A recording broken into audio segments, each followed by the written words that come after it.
পরিণীতা পঞ্চম পর্ব। রওশা কাঁদছে, কান্নার তোপে পুরো শরীর কাঁপছে।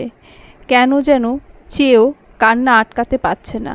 নিজের অসম্ভব খারাপ ভাগ্যের উপর নিজেরই আফসোস হচ্ছে। আসমা বেগম বিরক্তিকর চোখে স্ক্যান করছে ওকে। পুরো কক্ষে ওরা দুজন ছাড়া কেউ নেই। আসমা বেগম আর না পেরে বিরক্তিকর শ্বাস ছাড়লেন, বললেন, কাঁদছিস কেন? এরকম সবার জীবনে দু একটা ঘটনা থাকে। প্রাণনেশা ওর অতীত, কিন্তু তুই ওর বিয়ে করা বউ, তোর অধিকার সবার আগে। আর তুই ভয় পাচ্ছিস কেন? দেশে আইন আছে, তোকে যদি জামাই ছেড়ে দিতে চায় তাহলে আমরা ছাড়ব না ওদেরকে।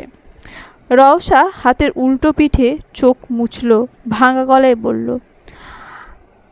আমার দোষ সব চাচি, তুমি জানো না প্রাণনেশা কত ভালো, নরম একটা মেয়ে।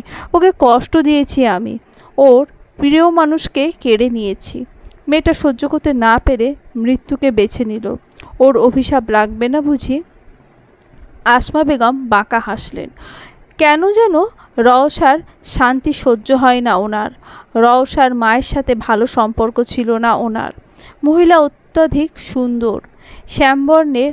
আসমা বেগম হিংসা করত তাকে, সাথে হিংসা করত তার একমাত্র মেয়ে রওশাকে ছোটবেলা থেকে। আসমা বেগম হীন চোখে চাইলেন রওশার দিকে, তাচ্ছিল্য করে বললেন, এটা কিন্তু ঠিকই বলেছিস তুই। যেখানেই যাস সেখানে কিছু না কিছু খারাপ ঘটে। তোর মতো অলক্ষণে মেয়ে আমি আমার জীবনে দুটো দেখিনি। যেখানেই যাস সেখানের মানুষের জীবন দুর্বিষহ করে তুলিস, নয়তো ধ্বংস করে দিস। রওশা আহত চোখে তাকালো নিজের চাচির দিকে। মানুষটা ওকে সহ্য করতে পারে না, ঠিক আছে, কিন্তু তাই বলে এভাবে কাটা ঘায়ে নুনের ছিটা দেবে? একটু সান্ত্বনাও কি ডিজার্ভ করে না ও? আসলে কাটা ঘায়ে দেওয়ার জন্য মলম না থাকলেও মানুষের ঘরে নুন ঠিকই থাকে। হসপিটালের বাইরে পার্কিং লটে একটা উঁচু ঢিবির ওপর বসে আছে প্রত্যুষ। এক দৃষ্টিতে তাকিয়ে কালো আকাশে অসংখ্য তারার খেলা দেখছে। প্রহর অসহায় চোখে তাকিয়ে আছে ভাইয়ের দিকে। পিয়াস ভইয়া ওকে তিক্ত কথায় আঘাতে জর্জরিত করে শেষমেশ কেবিন থেকে বের হতে বাধ্য করেছে। প্রত্যুষ অনেক অনুরোধ করেও লাভের লাভ কিছুই হয়নি। ঠিক কতক্ষণ ধরে ওরা বসে আছে হিসেব নেই প্রত্যুষের। অনেকবার বাড়ি যেতে বলেও গাঁট হয়ে বসে আছে এখানে। একটাই কথা ওর, প্রাণনেশার সাথে কথা না বলে প্রাণনেশাকে একা ছেড়ে যাবে না ও। প্রহর ও ভাইকে সঙ্গ দেওয়ার জন্য বসে আছে এখানে। অগণিত মশার খাবার হচ্ছে, কিন্তু কাজের কাজ কিছুই হচ্ছে না। হসপিটাল থেকে বের হওয়ার পর থেকেই যে চুপটি করে বসে আছে, এখনও একটা কথাও বলেনি। প্রত্যুষ তাকালো ভাইয়ের দিকে, মুখ খুলল এবারও, বলল, আর কতক্ষণ বসে থাকবে এভাবে? বাড়ি যাও ভাই, তোকে একা রেখে যাব না, তুইও যাবি আমার সাথে। আমি এখন যাব না। কখন যাবি তাহলে? জানি না, তুমি চলে যাও, বসে থেকো না আর আমার জন্য। প্রহর চকিতে উঠে দাঁড়ালো, কাট কাট কণ্ঠে বলল, আমি বনুকে দেখে আসছি, তুই বসে থাক এখানে, তোর তো যাওয়া মানা। প্রত্যুষ মলিন হাসলো। প্রহর এক পলক ওর দিকে তাকিয়ে দ্রুত পায়ে চলে গেল হসপিটালের ভেতর। পলক ভইয়া বসেছিলেন মাথা নিচু করে। সামনে কার ওর উপস্থিতি অনুভব করে মাথা তুলে তাকালেন। প্রিয়ম নরম স্বরে বলল, বড় আব্বা, এখানে একা একা বসে আছো কেন? ভেতরে আসো, বনু খুঁজছে তোমাকে।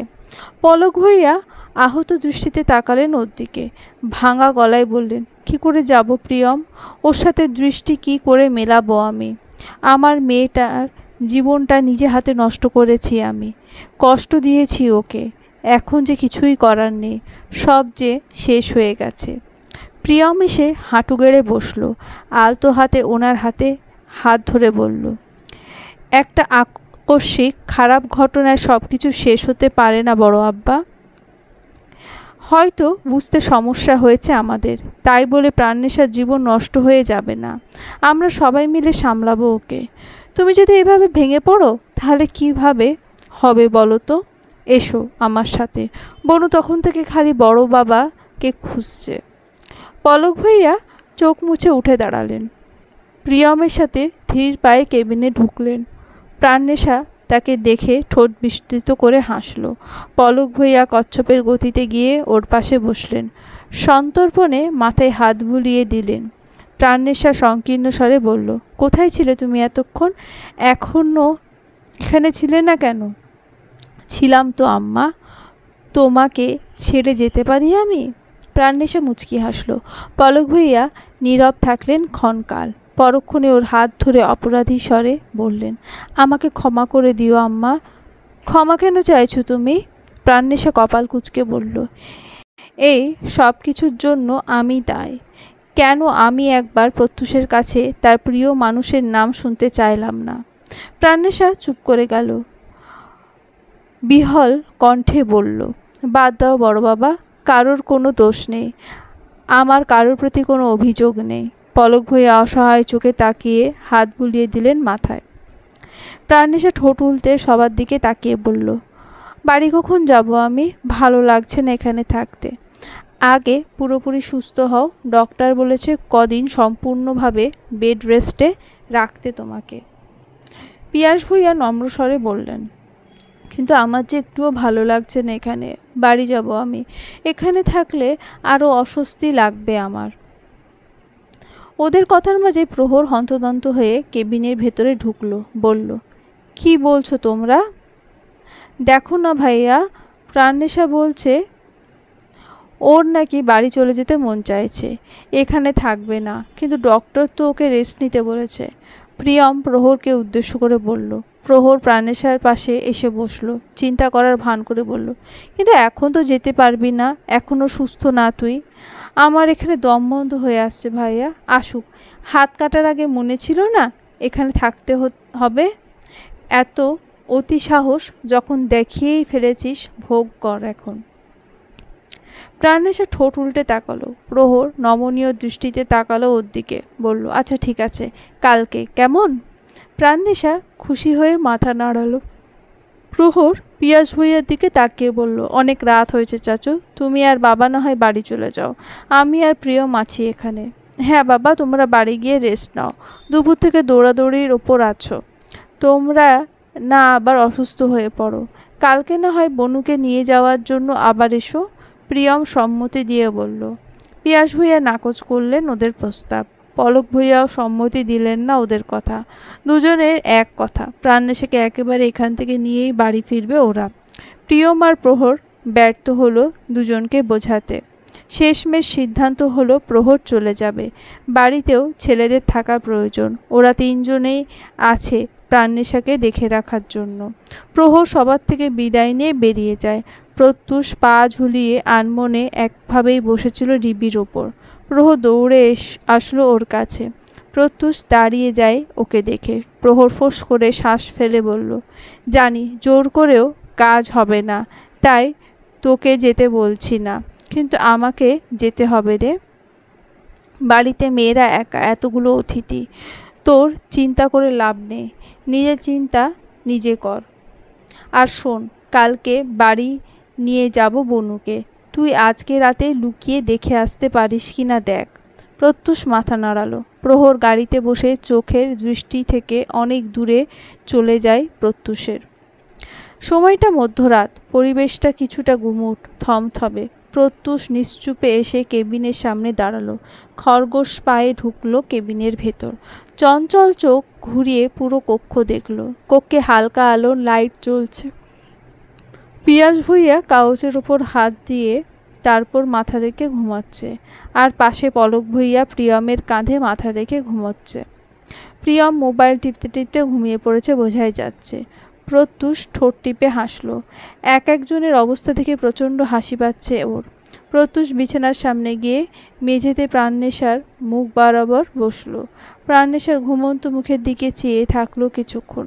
ফোলা ফোলা গালে হাত ছোঁয়াতে গিয়েও সরিয়ে নিল। প্রত্যুষ মাথা রাখে বেডের ওপর, দৃষ্টি নিবদ্ধ করে প্রাণনেশার ঘুমন্ত চেহারার দিকে।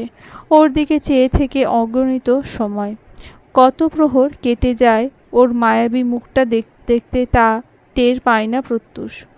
চোখের কার্নিশ বেয়ে এক ফোঁটা জল গড়িয়ে পড়ে ওর। প্রত্যুষ মুছে না তা। অনেকটা সময় নীরবতার পর প্রত্যুষ ফিসফিস করে বলল, তুই আমার ভাগ্যে লেখা ছিলি না রে। তবুও কেন এত আফসোস হচ্ছে? কি করতাম বল? বাবা বলেছে মরে যাবে সে, আমি তার কথা না মানলে। তুই তো জানিস তার হার্টের সমস্যা। তবুও আমি অনেক চেষ্টা করেছি আটকানোর। বাবা আমার কাছ থেকে নামটা পর্যন্ত শোনার ধৈর্য ধরেনি। আমি চাইনি রে প্রাণ, নিজের বাবা মৃত্যুর কারণ হতে আমি চাইনি। কিন্তু যদি বুঝতাম তুই আমাকে এতটা ভালোবাসিস, নিজের মৃত্যু পর্যন্ত পরোয়া করিস না, আমি তোর জন্য মরতে যাওয়ার কারণ তৈরি হতাম না।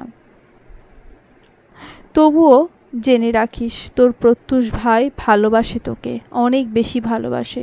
তুই আমার হবি না, তবুও তুই ছাড়া আমার হৃদয়ে আর কেউ থাকবে না। তোর জায়গা কেউ নিতে পারবে না।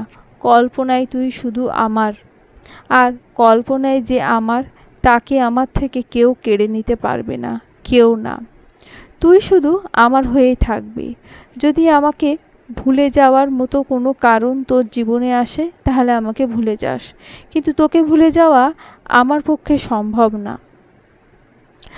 অনেকটা সময় কেটে গেল। প্রত্যুষ বসে থাকলো একভাবে, এক ধ্যানে চেয়ে থাকলো প্রাণেশার দিকে। ফজরের আজান কানে আসতেই ধ্যান ভাঙে ওর। কখন মধ্যরাত কেটে গিয়ে সকাল হয়ে গেল তা টেরও পায় না ও। প্রত্যুষ মাথা তুলে বসল, নিজের সব ইতস্ততা পাশে সরিয়ে প্রাণেশার হাত ধরল। চোখ বুজে ঠোঁট বসালো ওর হাতে। তারপর বিছানার উপর হাত নামিয়ে রেখে বলল, এই প্রথম এবং এই শেষ প্রাণ, আর কোনোদিনও ছোব না তোকে, কথা দিচ্ছি, আর কোনো দিন না। প্রত্যুষ উঠে দাঁড়ালো, চোখ মুছে কেবিনের বাইরে বেরিয়ে গেল। বুকের মধ্যে এফোড় ওফোড় হয়ে যাচ্ছে যেন। প্রাণনেশাকে আরেকবার দেখতে ইচ্ছে করছে। আজ ওর দেখার আকাঙ্ক্ষা যেন শেষই হচ্ছে না। প্রত্যুষ এলোমেলো পায়ে হাঁটতে গিয়ে ধাক্কা খেলো কারোর সাথে। চোখ মুখ কুঁচকে পাশে তাকালো। অপর পাশের ব্যক্তিটাকে দেখে দৃষ্টি নরম হয়ে আসে ওর।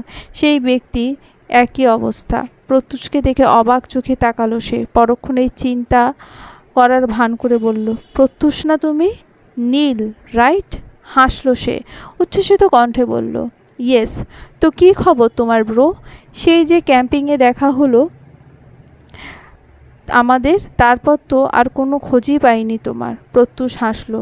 অনেক মাস আগে স্টুডেন্ট থাকা অবস্থায় ক্যাম্পিং করেছিল ওদের। সেখানে নীলের সাথে দেখা ওর। ভালো বন্ধুত্বও হয়েছিল, কিন্তু এরপর কেন যেন আর যোগাযোগ করা হয়নি। প্রত্যুষ নম্র কণ্ঠে বলল, তুমিও তো কোথায় হারিয়ে গেলে। তারপর এই হসপিটালে ইন্টার্ন করছো নাকি? জি, এই সময় হসপিটালে যে এমার্জেন্সি ছিল, তাই ঘুম হারাম করে চলে আসতে হয়েছে। বাই দ্য ওয়ে, তুমি তো এই ভোর রাতে এখানে কেন? পরিবারের সবাই ঠিক আছে তো? প্রত্যুষের মুখের হাসি নিভে যায় মুহূর্তে।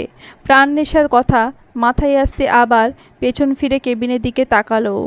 নীল প্রশ্নবোধক দৃষ্টিতে তাকিয়েছিল ওর দিকে। প্রত্যুষ মুখে মলিন হাসি ফুটিয়ে বলল, আমার খুব কাছের একজন অসুস্থ, খুব। ওই যে ওই কেবিনটাতে অ্যাডমিট আছে।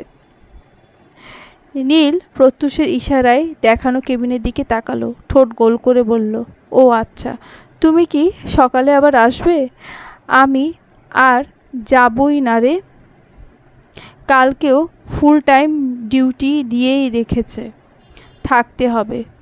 ওদিকে একটু খেয়াল রাখো কেমন? আমি মনে হয় আর আসতে পারবো না। অবশ্যই, কেন নয়, তোমার আত্মীয় বলে কথা, আমি খেয়াল রাখবো। আচ্ছা ঠিক আছে তাহলে, আমি এবার যাই। প্রত্যুষ চলে আসে নীলের থেকে বিদায় নিয়ে। নীল এক পলক সেদিকে তাকিয়ে চলে যায় নিজের গন্তব্যে। প্রত্যুষ হসপিটালের বাইরে এসে আবার উঁচু ঢিবির উপর বসল। নিজেকে ভবঘুরে মনে হচ্ছে ওর। হয়তো কোনো ছন্নছাড়া প্রেমিক, যে প্রেমিকার বিরহে কাতর। প্রেমিকার কাছাকাছি যাওয়ার সাধ্য নেই যার। প্রত্যুষ অপেক্ষা করতে লাগলো সকালের আলো ফোটার। বাড়িতে প্রাণনেশার সাথেই ফিরবেও, হয়তো সবার আড়ালে।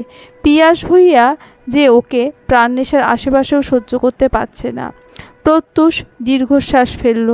ভোর রাতে স্নিগ্ধ বাতাসের সাথে মিশে যায় ওর দীর্ঘশ্বাস। কিন্তু কষ্টগুলো যে এভাবে বের করতে পারবে না ও। প্রাণেশা বেডের ওপর পা তুলে বসে আছে। একজন নার্স এসে ওর হাত থেকে ক্যানাল খুলে নিচ্ছে। প্রাণেশা হাসি মুখে তাকিয়ে আছে পলক ভূঁইয়ার দিকে।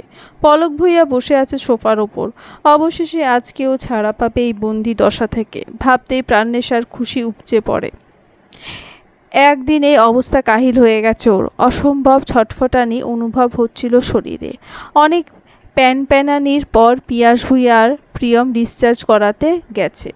ওদের তো আরও ডিসিশন ছিল প্রাণেশাকে আরও একদিন রাখবে হসপিটালে। অবিলম্বে প্রিয়ম আর পিয়াস ভূঁইয়া ডিসচার্জ পেপার হাতে নিয়ে কেবিনে ঢুকলো।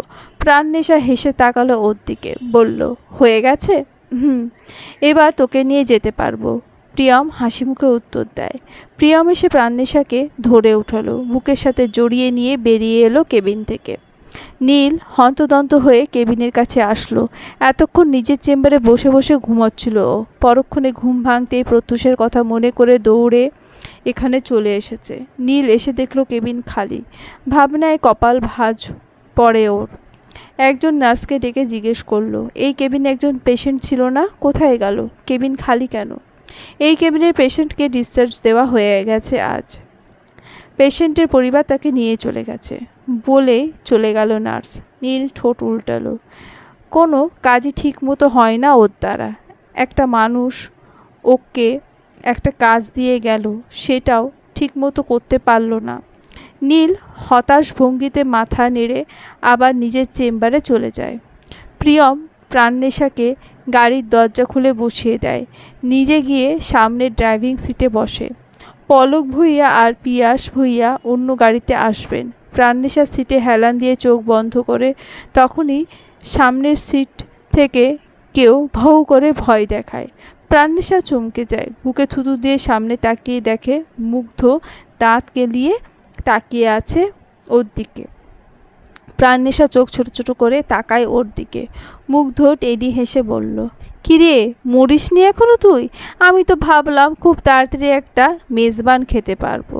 প্রাণেশা আফসোস করে বলল, আহারে বেচারা, আসার মধ্যে এক বালতি জল পড়ল। থাক রে, প্রথমে মনে হয় আমার চান্স আসবে। তুই আমারটা খেতে না পারলেও আমি তোরটা খেতে পারবো। মুগ্ধ হাসলো। সামনের সিট থেকে লাফ দিয়ে পেছনের সিটে প্রাণেশার পাশে চলে এলো। জাপটে জড়িয়ে ধরে বলল, বন্ধুরে, অনেক মিস করেছি তোকে আমি। চুপ কর হারামি, এতক্ষণে মনে পড়েছে আমার কথা তোর? কালকে যখন মরতে বসেছিলাম তখন কোথায় ছিলি তুই? বিশ্বাস করবি, কলেজ থেকে ফেরার পর আম্মুর সাথে নানু বাড়ি গিয়েছিলাম। নেটওয়ার্ক তো সেখানে একবারেই নেই বললেই চলে, তাই তোর কল ধরতে পারিনি। কিন্তু কালকে সন্ধ্যায় বাড়ি ফেরার পর অনেকবার ফোনে ট্রাই করেছি, তোকে পাইনি। সকালে প্রিয়ম ভাইয়ের কাছ থেকে জানতে পেরেছি। প্রাণেশা মলিন হেসে মাথা রাখলো ওর কাঁধে। মুগ্ধ ভাবুক স্বরে বলল, কিন্তু এত মরার ইচ্ছে কেন জেগেছিল তোর? এত মরতে মন চাইলে আমাকে বলতি, আমি গলা টিপে দিতাম তো। শুধু শুধু এত কষ্ট করার কী প্রয়োজন ছিল? প্রাণেশা উত্তর দিল না। ওর কাঁধে মাথা রেখে চুপ করে শুনে গেল সব। মুগ্ধ হাত বুলিয়ে দেয় ওর মাথায়, নরম সুরে বলে, ঘুমা। সত্যি সত্যি প্রাণেশার চোখে ঘুম এসে ধরা দেয়। পুরোটা রাস্তা ও ঘুমিয়েই কাটিয়ে দিল। গাড়ি থামার ঝাঁকুনিতে ঘুম ভেঙে যায় ওর। মাথা তুলে জানলার দিকে তাকিয়ে দেখে ভূঁইয়া বাড়িতে এসে পড়েছে ওরা। উঠে পড়িয়েছিস তুই? মুগ্ধের কণ্ঠে পাশ ফিরে তাকালো ও। উপর নিচ মাথা নাড়িয়ে হ্যাঁ জানালো। মুগ্ধ ওর গাল টেনে দিয়ে বলল, ঘুমাতি, উঠে গেলি কেন? ডাকিনি তো তোকে। ঘুমালে বাড়ির ভেতরে যেতাম কি করে? প্রাণেশা ভ্রু উঁচিয়ে বলল, কোলে করে নিয়ে যেতাম আর কি বাবা ভাবে বলেই ভাব নিল মুগ্ধ।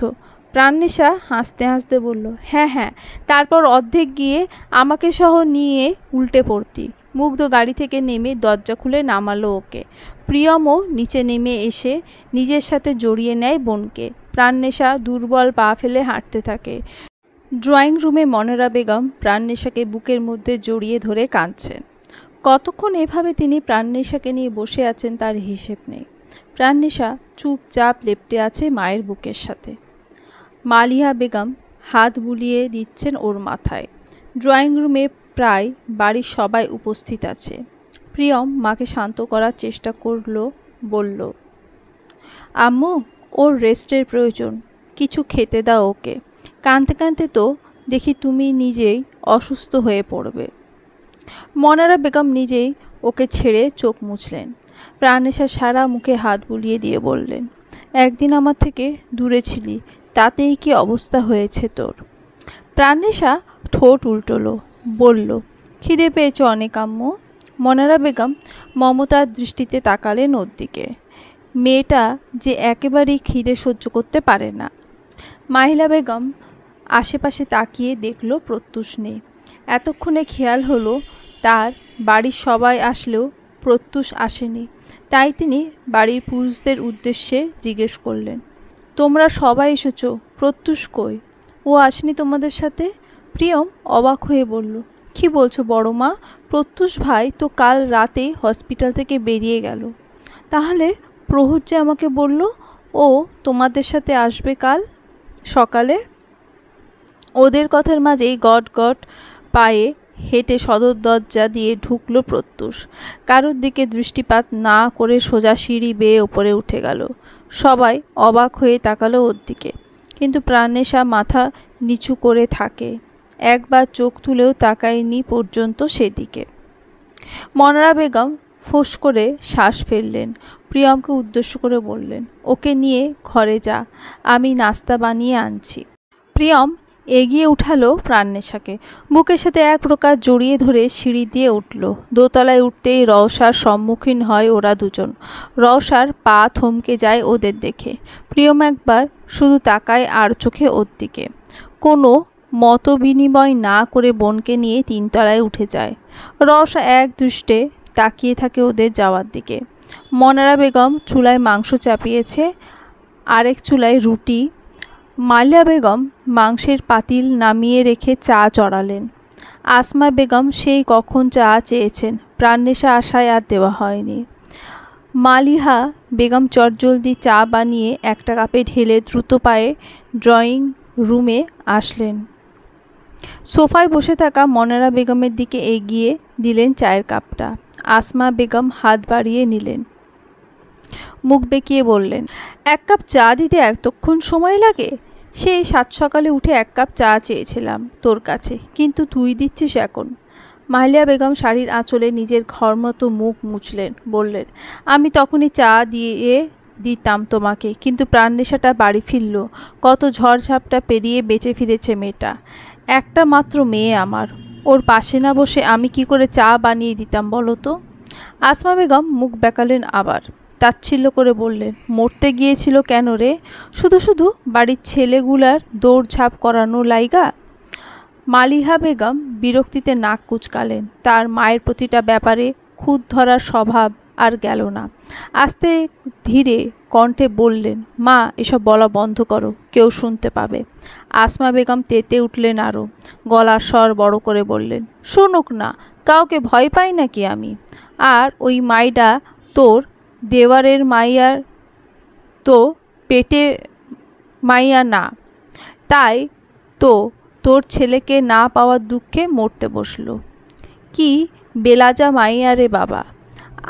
আমরা আমাদের চাচাতো জ্যাঠতো ভাইদের নিজের ভাইয়ের চোখে দেখতাম, কিন্তু ওই মাইডা জ্যাঠাতো ভাইয়ার সাথে পীড়িত করতে না পায়রা দুঃখের সাগরে ভাসাতেছে, আবার হাতে রগও কাটে যায়। ছি, তোরে যারে বলিহারি, মায়েরারে বুকে নিয়া কাঁদছে, আমার যেন মাইয়া জন্ম দিই না। যদি এমন করতো না, এত কাঁদন না করিয়া চাপকে সিধা করিয়া ফেলতাম। মালিহা বেগম ধমকে উঠলেন নিজের মাকে। আসমা বেগম কাচুমাচু হয়ে বসলেন। মালিয়া বেগম রাগে কাঁপতে কাঁপতে বললেন, তোমার সমস্যাটা কি মা, বলবে আমাকে?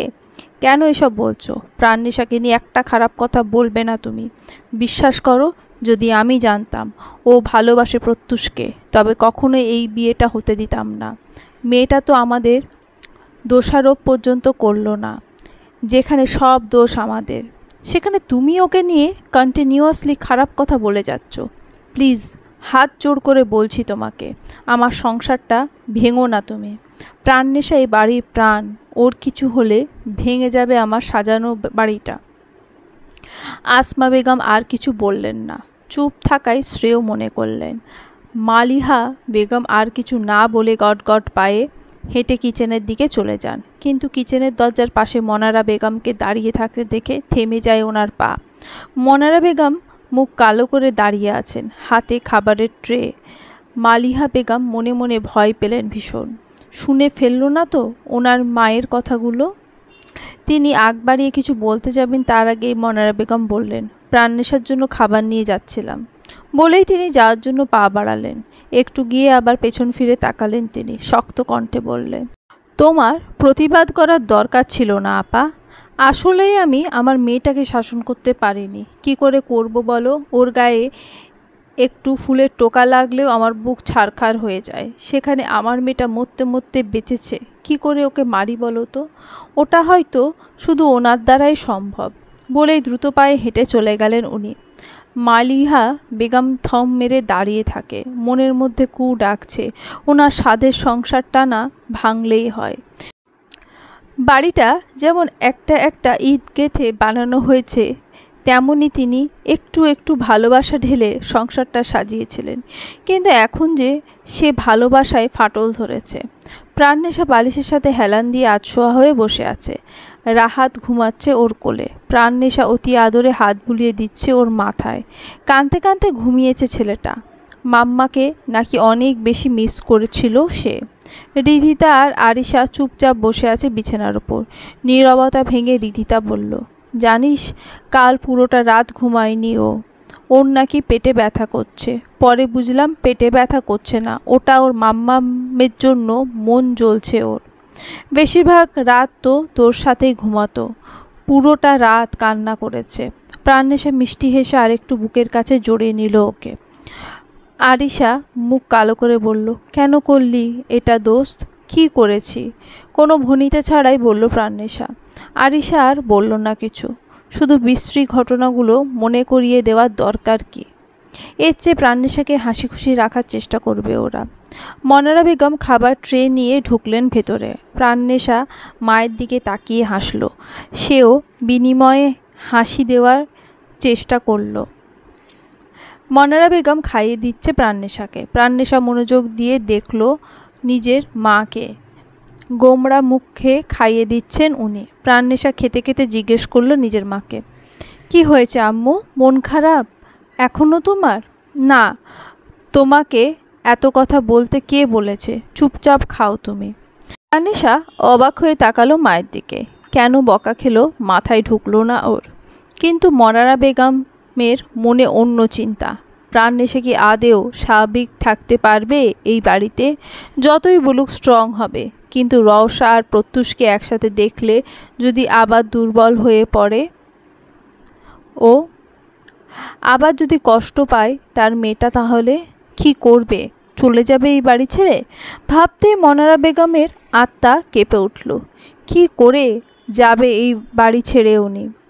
যে বাড়িতে বউ হয়ে আসলো, একটু একটু করে সাজালো সংসারটা, সেই বাড়ি ছেড়েই চলে যাবেন উনি? মনারা বেগম আর ভাবতে পারলেন না। দ্বন্দ্বে ভুগছেন তিনি। যাই হোক, তিনি এটুকু বুঝে গেছেন, হয়তো ভবিষ্যতে তাকে এই বাড়িটা বেছে নিতে হবে, নয়তো তার মেয়েকে। চলবে। প্রিয়ম ব্যালকনির রেলিংয়ের সাথে হাত ঠেকিয়ে দাঁড়িয়ে আছে। একটু আগেই গোসল সেরে বেরিয়েছে ও। চুপচাপ তাকিয়ে আছে আকাশের দিকে। চাঁদ উঠেছে আজ, দুটি ছড়াচ্ছে চারিদিকে। একটু আগে বৃষ্টি থেমেছে। সতেজ ঠান্ডা হালকা বাতাস বইছে। প্রিয়মের গা ছুঁয়ে দিচ্ছে তা। চুলগুলো কপালের ওপর লেপ্টে আছে ওর। বাইরে শান্ত দেখালেও ভেতরে ভেতরে চিন্তার শেষ নেই প্রিয়মের। প্রাণনেশার কষ্ট শান্তি দিচ্ছে না ওকে। একটা মাত্র বনু ওর। সব সময় যেটা চেয়েছে সেটাই পেয়েছে। সব কিছুর বিনিময়ে প্রিয়ম দেওয়ার চেষ্টা করেছে, কিন্তু সবচেয়ে কাঙ্ক্ষিত জিনিসই তো দিতে পারল না ওকে। প্রিয়মের এসব ভাবনার মাঝেই কেউ একজন পেছন থেকে জাপটে জড়িয়ে ধরল ওকে। প্রিয়ম হকচকিয়ে গেল। জোর করেই মানুষটার হাত দুটো ছাড়ালো। পেছন ফিরে কোমরে হাত দিয়ে ছোট ছোট চোখে তাকালো অপর মানুষটির দিকে। আরিশা ফিক করে হেসে দেয়। হাসি থামিয়ে ঠোঁট কামড়ে অ্যাটিটিউড নিয়ে দাঁড়ায়। প্রিয়ম রেলিংয়ের সাথে হেলান দিয়ে বুকে হাত গুজে দাঁড়ালো। ঠেস মেরে বলল, বেয়াদব মহিলা, লজ্জা শরম নাই? এভাবে লুকিয়ে একটা ছেলের রুমে ঢুকিস, আবার অনুমতি ছাড়া জড়িয়ে ধরিস তাকে। আমার রুম, আমার ফিউচার জামাই, অনুমতি নেব কেন? আরিশা ভাব নিয়ে বলল, লুচ্চা রে, লজ্জা শরম কি সব পানিতে ভাসিয়ে দিয়েছিস যদি কারোর চোখে পড়তি? প্রিয়ম ভ্রু কুঁচকে বলল, পড়লে পড়তাম, তারপর দুজনকে জোর করে বিয়ে দিয়ে দিত, আরও বেশি সুবিধা না? প্রিয়ম কান টেনে ধরল আরিশার। আরিশা ছটফটিয়ে ছাড়ানোর চেষ্টা করল নিজেকে। প্রিয়ম ছাড়ল না, শয়তানি হেসে ধরে রাখল। আরিশা চেঁচিয়ে বলল, প্রিয়ম ভাই, ভালো হবে না বলছি, আমার কান ছাড়ো, নয়তো চিৎকার দেব কিন্তু, তারপর দেখবে সবাইকে কি বোঝাও তুমি। প্রিয়ম ছেড়ে দিল ওর কান। আরিশা কানে হাত দিয়ে ব্যথা কমানোর চেষ্টা করল। উত্তাপ ছড়াচ্ছে কান থেকে। আরিশা ব্যথা অনুভব করল ভীষণ। ঠোঁট টিপে হাসতে থাকা প্রিয়মের দিকে তাকিয়ে হিসিয়ে বলল, তুমি অনেক খারাপ, কত কষ্ট করে নিজের জীবন বাজি রেখে লুকিয়ে লুকিয়ে তোমাকে দেখতে এলাম আমি, আর তুমি আমার কান মুচড়ে দিলে। প্রিয়ম একটু এগিয়ে আসলো ওর দিকে। ছোট ছুটি করার ফলে চুলগুলো এলোমেলো হয়ে গেছে আরিশার। প্রিয়ম যত্ন করে চুলগুলো সেট করে দেওয়ার চেষ্টা করলো। এক গোছা চুল কানের পেছনে গুজে দিয়ে বলল, বেশি ব্যথা পেয়েছিস তো? আরিশা চোখ মুখ কুঁচকে বলল। প্রিয়ম ওর মুখের অবস্থা দেখে হেসে দেয়। নরম স্বরে বলে, আচ্ছা সরি, কিন্তু দিন দিন শয়তানি বাড়ছে তোর। এভাবে একা একা আমার রুমে আসলি কেন? এভাবে একজন ছেলের রুমে ঢোকা কি ঠিক? তোমারই তো রুম, তোমার রুমে ঢুকতে সমস্যা কোথায়? আমি বুঝি ছেলে নই? সেটা বলিনি তো।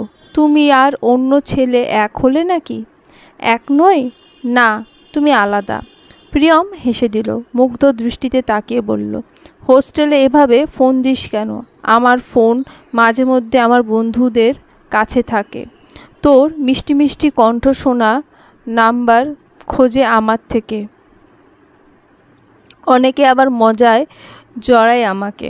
আরিশার দাঁত দিয়ে জিভ কাটলো, কাচুমাচু হয়ে বলল, তুমি কি দিয়ে দিয়েছো নাম্বার? না, দিইনি, কিন্তু তুই বললে দিতে পারি। না না, কেন দিবে নাম্বার? আমি তো তোমার সাথে কথা বলার জন্য ফোন দিই। আমার সাথে কথা বলার দরকার কি? প্রিয়ম ভ্রু কুঁচকে বলল, তোমার কথা মনে পড়ে যে খুব। সহজ স্বীকারোক্তি আরিশার। কেন মনে পড়ে? প্রিয়ম ওর চোখে চোখ রেখে বলল। আরিশা চুপ হয়ে গেল। গলবিল ভেদ করে আর কোনো কথা বের হয় না ওর মুখ দিয়ে। প্রিয়ম তাকিয়ে থাকে ওর দিকে, অপেক্ষা করে ওর উত্তর শোনার। অনেকটা সময় পেরিয়ে গেল, উত্তর পায় না ও। প্রিয়ম ঠোঁট টিপে হাসলো, কৌতুক করে বলল, আজ পর্যন্ত একটা কথা মুখ দিয়ে উচ্চারণ করার সাহস হলো না। সে নাকি আবার আমাকে মিস করে। আরিশা মাথা নিচু করে ফেলল। প্রিয়ম ওর চুলে হাত বুলিয়ে দিয়ে বলল, আরু? আরিশা মাথা তুলে তাকালো ওর দিকে। প্রিয়ম বিহল স্বরে বলল, আমাদের বিয়ে হবে তো জান? পরিবার মানবে তো? এভাবে কেন বলছো প্রিয়ম ভাই? আরিশা আহত দৃষ্টিতে তাকিয়ে বলল, না এমনি, দেখছিস না আমার প্রাণনেশার অবস্থা। প্রত্যুষ ভাইও ভালো নেই, ভাগ্যটা এমন কেন হলো ওদের? প্রিয়ম মুখ কালো করে বলল। আরিশা চোখ ভিজিয়ে যায় এহানো কথা শুনে। নাক টেনে কান্না আটকানোর চেষ্টা করলো। প্রিয়মকে হারানোর কথা ও স্বপ্নেও ভাবতে পারে না। আরিশা ভেজা গলায় বলল, না মানলে তুমি বুঝি আমাকে ছেড়ে দেবে, আরেকজনকে বিয়ে করে নেবে? আমি কিভাবে থাকবো প্রিয়ম ভাই? প্রিয়ম ঠোঁট বিস্তৃত করে হাসল, মিহি স্বরে বলল, ধুর পাগলি, ছেড়ে দেওয়া এত সোজা? দরকার হলে যুদ্ধ ঘোষণা করব সবার বিরুদ্ধে, তবুও তোকে নিজের করব। আর যদি জিততে না পারি ওদের বিরুদ্ধে, তবে পালিয়ে যাব তোকে নিয়ে। পালাবি আমার সাথে? তুমি যেখানে নিয়ে যাবা চোখ বন্ধ করে সেখানে চলে যাব, তবুও তোমাকে ছাড়া থাকতে পারবো না আমি। বলেই আরিশা জড়িয়ে ধরতে গেল ওকে। প্রিয়ম দূরে সরে গেল ওর থেকে। আরিশা জিজ্ঞাসু দৃষ্টিতে তাকালো ওর দিকে। প্রিয়ম চোখ মুখ কুঁচকে বলল, ওই বেডি, এভাবে ঝাঁপাই পড়িস কেন আমার উপর? লজ্জা শরম কি টোটালি নাই? এখনো বিয়ে হয়নি আমাদের, কন্ট্রোল কর নিজেকে। আরিশা ঠোঁট উল্টালো, বলল, কিন্তু আমার তো তোমাকে জড়িয়ে ধরতে মন চায়। প্রিয়ম অসহায় ভঙ্গিতে মাথা নাড়ালো। এই মেয়েকে বোঝানো ওর পক্ষে সম্ভব না। লজ্জা শরম সব ভাসিয়ে দিয়েছে এই মেয়ে। আফসোস করতে করতে কক্ষের ভেতরে ঢুকলো। আরিশা আসলো ওর পিছু পিছু। প্রিয়ম ওর দিকে তাকিয়ে কাট কাট গলায় বলল, এবার এখান থেকে যা বইন। আর কতক্ষণ আমার রুমে এভাবে কুণ্ডলি পাকিয়া বসিয়া থাকবি? কেউ দেখলে রক্ষা থাকবে না আর আমাদের। আমি চাই না এখন কেউ কিছু জানো। আরিশা বলল, আরে যাচ্ছি যাচ্ছি। আর আমি কেন কোন জন্মের বোন হই তোমার? হতে চাইছি বউ, বানিয়ে দিচ্ছ বোন। বলেই বিড় করে বেরিয়ে গেল আরিশা। প্রিয়ম যেন হাঁপ ছেড়ে বাঁচল। মেয়েটাকে কোনো বিশ্বাস নেই ওর, কখন কি করে বসে। ছেলে হয়েও মেয়েটার গতিবিধি ভয় লাগে ওর। মাঝে মাঝে আরিশা এমন এমন কাজ করে বসে, পরিবার সমাজ এই নিয়ে যেন কোনো চিন্তাই নেই ওর। কিন্তু প্রিয়মের চিন্তা হয়, অসম্ভব চিন্তা হয় ওর জন্য। মেয়েটা আর বুঝদার হলো না, তবে প্রিয়ম ওর অবুঝ মানুষটাকে আগলে রাখবে, নিজের শেষ নিঃশ্বাস পর্যন্ত আগলে রাখবে। রওশা মলিন মুখে বসে আছে বিছানার ওপর। প্রত্যুষ এখনও বাড়ি ফেরেনি। সেই যে সকালে বাড়ি থেকে বেরিয়ে গেছে, পুরো দিন একটুও খোঁজ পায়নি মানুষটার। আজকে পুরোটা দিনই খুব বিশ্রী কেটেছে রওশার। এই বাড়িতে আসার পর পুরোটা দিন তো রিধিতার সাথে গল্প করতে করতেই কেটে যেত। তারপর যখন আরিশা এলো, তখন থেকে ওর আরেকজন বন্ধু হলো। প্রাণনেশা তো প্রথম থেকেই কথা বলতো না। ইস, কতটা বোকা ছিল ও! প্রাণনেশা ওর প্রতি এহেন ব্যবহার সত্ত্বেও একবারও বুঝতে পারেনি। একবারও বুঝলো না যে মেয়েটার ব্যবহার সবার প্রতি এত অমায়িক, তার ব্যবহার ওর প্রতি এমন কেন। রওশা বড় করে শ্বাস ফেলল। দীর্ঘশ্বাসের পাহাড় ছাড়া আর কিছুই অবশিষ্ট নেই। ছোটবেলা থেকে না পাওয়া আফসোসে আর হারিয়ে ফেলার আফসোস নিয়ে জীবন কেটেছে ওর। পুরোটা দিন আজ একা একা কাটিয়েছে ও। রিধিতা আরিশা একটিবারও কথা বলেনি ওর সাথে, একবার ওর পাশে এসে বসেনি পর্যন্ত, খালি দূরত্ব মেনটেন করেছে ওর সাথে। রওশা চুল টেনে ধরে বসলো, বিড় করে বলল, মা, কেন আমাকে তুমি তোমার সাথে নিয়ে গেলে না? কেন এত অভাগ্য আমার? চাচি ঠিকই বলে মা, আমি আসলেই অলক্ষণে অভাগী। রওশা একভাবে বসে থাকে মধ্যরাত পর্যন্ত। দেওয়াল ঘড়ি ঢং আওয়াজ ঘোর কাটে ওর। রওশা শাড়ির আঁচল দিয়ে চোখ মুখ মুছে উঠে দাঁড়ালো। ঘড়ির দিকে তাকিয়ে দেখল রাত ৩টে। চিন্তায় রওশার কপাল কুঁচকে আসে। এতটা রাত হয়ে গেল, প্রত্যুষ এখনো বাড়ি ফেরেনি।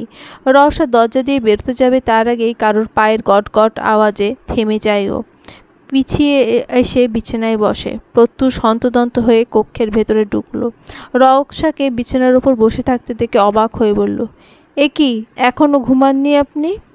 আপনার জন্য অপেক্ষা করছিলাম। প্রত্যুষ তাচ্ছিল্য হাসলো, বলল, আমার জন্য অপেক্ষা করার কোনো দরকার নেই আপনার। অধিকার দেখাতে আসিয়েন না প্লিজ।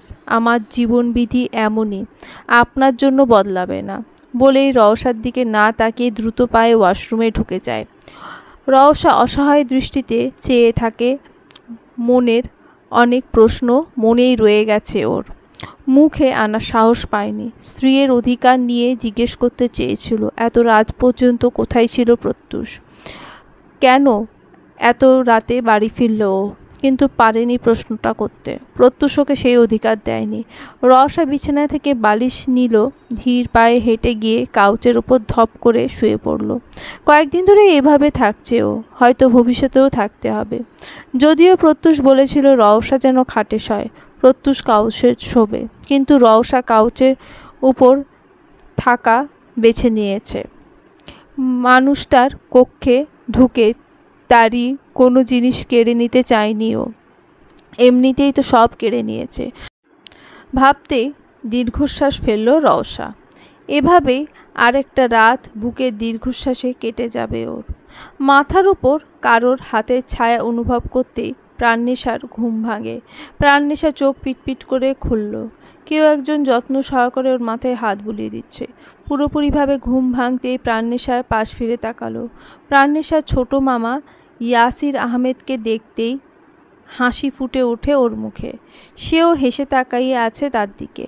প্রাণনেশা এক প্রকার লাফিয়ে উঠল, চিল্লিয়ে বলল, মামা তুমি? ইয়েস প্রিন্সেস, আমি। প্রাণনেশা জড়িয়ে ধরল ওনাকে, উচ্ছ্বসিত কণ্ঠে বলল, জানো অনেক অনেক মিস করেছি তোমাকে। আমিও প্রিন্সেস, বলেই ছাড়লেন উনি প্রাণনেশাকে।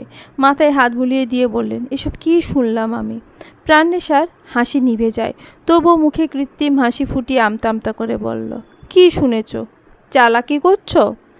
আম্মু তোমাকে সব বলেছে তাই না? প্রাণনেশার কণ্ঠে খাদে নামিয়ে বলল, যেই বলুক তুমি কি মনে করছো জানবো না আমি? কিন্তু তুমি কি করে জানলে? তুমি তো এখানে ছিলে না, গুরুত্বপূর্ণ কাজে দেশের বাইরে গিয়েছিলে। আসলে কখন? আমার প্রিন্সেসের এই অবস্থা আর আমি ওখানে বসে থাকবো? ইয়াসির আহমেদ ভ্রু কুঁচকে বললেন। প্রাণনেশা মলিন হাসল, নম্র কণ্ঠে বলল, আমি ঠিক আছি মামা, বেঁচে আছি। ভালো আছো? প্রাণনেশা উত্তর দেয় না। হাসলেন তিনি, বললেন, এসব বাদ দাও প্রিন্সেস, শক্ত করো নিজেকে, এভাবে জীবন থেমে থাকতে পারে না। প্রাণনেশা উপর নিচ মাথা নাড়ালো। তিনি আবার বললেন, এবার খেতে চলো, তোমার আম্মু ফুলকো ফুলকো লুচি ভাজছে। আমি তোমার সাথে খাওয়ার জন্য না খেয়ে তোমাকে ডাকতে চলে এসেছি। এবার কিন্তু আমার খিদে বাড়ছে, তুমি তাড়াতাড়ি ফ্রেশ হয়ে নাও, একসাথে ব্রেকফাস্ট করব আমরা, কেমন? প্রাণনেশা উজ্জ্বল হেসে মাথা নাড়ালো, দ্রুত বিছানা ছেড়ে উঠে দাঁড়ালো। রান্নাঘরে মনারা বেগম লুচি ভাজছেন।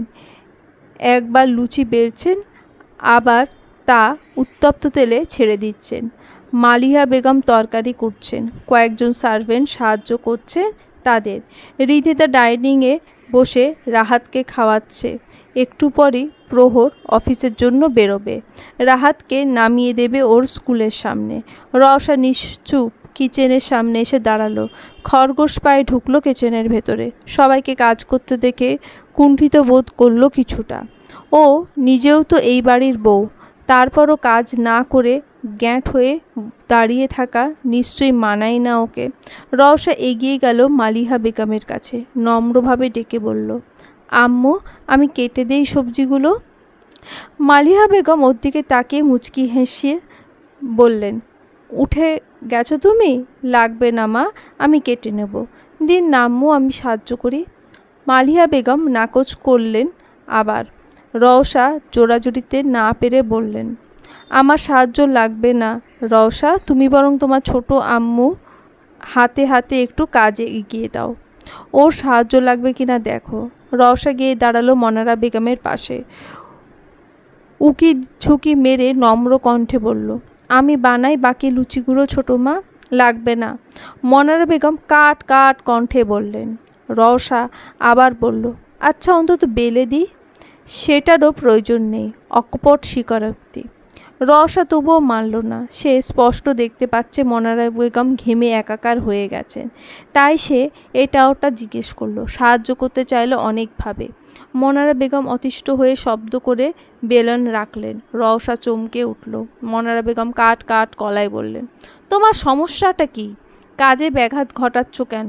বলছি না সাহায্য লাগবে না, তুমি কি বুঝতে পারছো না আমি তোমার উপস্থিতি সহ্য করতে পারছি না?